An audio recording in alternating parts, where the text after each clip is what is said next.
Fire, BV, Chieftain. It's a build that's probably been dead for about a year, but it's the build I'm taking with me into the endless delve race.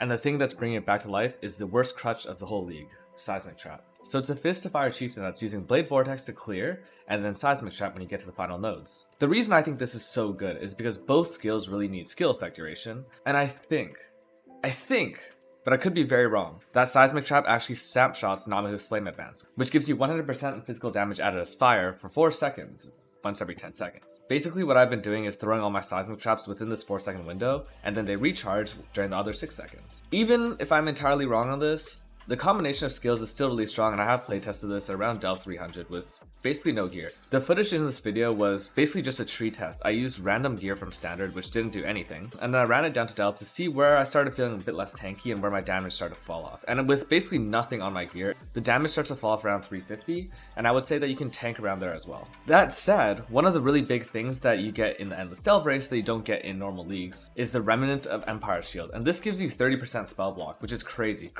good for Delve, especially because there's so much multi-hit based spell damage. Spell block I think is actually competitive with spell suppression in the setting of Endless Delve. As far as build construction goes, I prioritize the max res nodes from Soul of Steel and also from Prismatic Skin, and then the rest of the tree looks sort of like a fire dot tree or any sort of fire based elemental overload tree.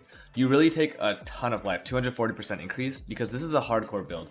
I don't want to play the softcore race, I don't have that kind of time. Important keystones include Avatar of Fire to get your conversion up to 100%, Iron Will because you get a ton of strength from Chieftain and from the tree itself, Call to Arms, which automates your Warcry, Elemental Overload, which is one of the biggest damage nodes you can grab. I'm in between taking Unwavering Stance and not, but right now I'm thinking about grabbing it for stun immunity. No matter what you do, don't take Glancing Blows. The only scenario in which I would take Glancing Blows is if I get a Shaper Shield from one of the special delve nodes, and I'm able to recover 5% of life on block. Without this, Glancing Blows is actually an EHP loss, and people who take it just to say they can cap out their block and spell block are really just baiting themselves. Everything else is just life gear. I'm simulating this with a 1-prop Scepter, but you'd also be looking for things like +1 to Fizz Gems, you'd be looking for +1 to Dexterity Gems on an Amulet, a Curse on Hit Flammability Ring would be really strong as well. And lastly, if you do get the Obliteration Wand, I would strongly consider dropping Avatar of Fire, instead changing this to the Fire Conversion node for 90% conversion and then using Obliteration, because the additional explosions from Obliteration are really strong, and it's a fairly accessible unique even inside Endless Delve. I would say the most awkward part of this build comes down to the leveling, so I'd probably start with this sort of tree, starting with Splitting Steel and then going to Shattering Steel.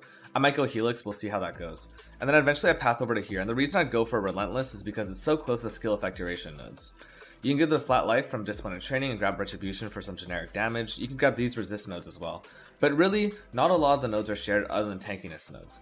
Given that, I might even take Soul of Steel early, and then grab this and Call to Arms. Because honestly, this sort of tree will make you lack damage early on, but you don't really need that much damage early on in Delve. There's no big bosses to kill. As you get towards level 60, you'll want to path towards Elemental Overload, and it's really important that you have this node when you want to do your transition over to Blade Vortex. I personally wouldn't recommend doing this before you go Crow Lab, because at Crow Lab you'll be getting Hinakor's Death Fury, and this will give you your fire damage leech. It's really big for your sustain and delve, and because of Blade Vortex's frequent hits and the density of mobs, you're pretty much always leech capped, even without overleech. Alternatively, you could go for Tesalio first, but no matter what, you want to have Namahu's Flame Advance by the time you get to Crow Lab, so that you can pair it with Avatar of Fire for 100% fire conversion, which will make better use of Herald of Ash, Combustion, Flammability, Wave of Convictions, Exposure, things like that. The skill gem setup is fairly straightforward, just take it as it is. You can do different things like socketing in a life tap for casting damage taken, but the two major things obviously are one, a 6-link Blade Vortex setup, hypothetically, and a 4-link Seismic Trap. As I dive deeper into Delve, I hope to eventually get an Essence of Horror, and with this Essence, you can slam it onto a helmet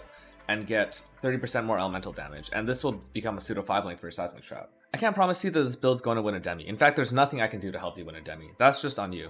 I'm not even sure I'm going to hit 400 with this build, but I know for sure that this build is very safe for hitting level 95. It's a great sideways delver at item level 83, but most importantly to me, it's reminiscent of a better time in Path of Exile, when I was using my favorite skill, which is Blade Vortex.